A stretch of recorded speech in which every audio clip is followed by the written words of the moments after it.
Good morning mga butlugin. So, ito na yung pinakahihintay nyo. Comment ng comment na motorcycle update. Update naman dyan, Senpai. So, ito na. Gagawa na tayo ng motorcycle update after 10 months ng ating motor. So, ito na, 10 months. In-acquire ko siya December katapusan. So, sabi na natin January 1. January 1 to October, 10 months of usage. Maambon ba o hamog? Hamog lang to. Okay lang, di pa ako naligo. So mga butlugin, ibigyan ko kayo ng quick update. Sorry kung may wind noise, mahangin eh. So ano ba? So nagpalit na tayo ng LED na headlight. Sa mga tatanong kung anong brand, generic lang po yan. And battery operated po siya. Pag inon mo yung motor, on din yung ilaw. Parang sa mga Aerox, battery operated, para mas matipid sa baterya. And LED, mas matipid ang LED. And yung mini driving light natin, yan. So yan, mini driving light. And naka 180 na tayo na gulong, Michelin. Tapos yung kadena natin medyo kinakalawang na kasi palaging umuulan, palaging car wash. And ganun talaga. Pag nilalagyan ko naman ng gear oil, yan, tinatanggal din naman niya yung grasa. Sa harap naka 80-80 pa din tayo. Hindi natuloy yung plano natin na 90-90. Pero soon, pag nagkaroon na ulit ng pera, or kayo babutlugin, parang gusto kong ibalik sa stock trim, tapos 90-80 and 80-80 sa likod. Parang mas satisfied ako sa performance niya nung yun yung gamit ko. Ginamit ko yun ng Ifugao. Solid na solid yung performance. And ayan, kung mapapansin nyo, may nawala sa motor natin. Motor ko pala, yung ating handguard. Ayan, inalis ko yung handguard kasi sa hindi inaasahang pangyayari, natumba si Senpai sa mga bato-bato. Yan, makikita nyo, gas-gas. Yan lang naman ang gas-gas niya. And ito, yan. Then dito, pinakon ko na, pinabuffing ko na, nawala na yung mga gas-gas niya. And ang major na nagasgas yung handguard, napakalaking tulong. Gusto ko sanang bumili ng bagong handguard, kaso yung stock na handguard ng XRM natin is 400 pesos. Akalaan nyo yung mga butlogin, 400 pesos para dun sa piece of plastic na yon. Pero which is ang laking tulong. So maybe pag nagka-budget, bibili din tayo. So yun lang naman. And sa mga nagtatanong, mga butlugin, kung ano ba yung mga pinalitan ko na dito after 10 months, sige, sama ko na din sa vlog na to.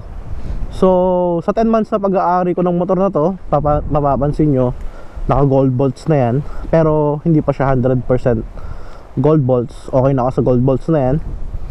Gold bolts para mas madaling tanggalin, lalo na dito sa body bolts. Then gold titanium na side mirror, ewan ko kung trip nyo yan, pero parang gusto kong palitan. Then brake lever na naka glass, yan, mga bolts. Binalik ko yung lifter pero hindi nakasagad para hindi mahila yung brake hose, kasi saka ayaw ko rin ng sobrang taas para ma-side stand ko pa din. Yan. Then yung halo switch natin na hindi na gumagana yung high and low. Tapos hazard, yan. Ano pa ba? Switch ng ilaw, headlight. Switch ng charger natin sa Moto na cellphone holder version 2. Yan. And step grill.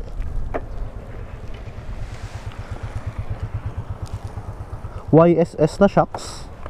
Yan. YSS na 340mm. Mas mataas siya sa stock na 330 ata. Or 330. So hindi ko na kailangan ng shock lifter. Then HRV bracket, nagpalit na rin tayo, mas mababa, nakakabit sa shocks, and dito lang Ewan ko, okay naman siya. Then sa pinaka gusto ng lahat na nilagay natin sa motor natin, Akrapovic na muffler. Yan. Ano pa ba? Yun lang naman. Tapos yung top box. So yun lang yung mga pinalitan natin. And pinalitan ko din agad to ng gulong nung pagkakabili ko pa lang, kasi madulas yung stock na gulong. And pang off-road yung gulong niya eh. More on off-road yung gulong na kasama niya. So pinalitan ko na kaagad. So pangalawang palit ko na to ng gulong sa likod. Una Pirelli, ngayon Michelin. Pero sa harap quick tire, yun pa rin simula nung una. Makapal pa din. Pero ito kasi mga pinapalit ko sa likod ko, puro second hand yung mga yan, mga butlugin.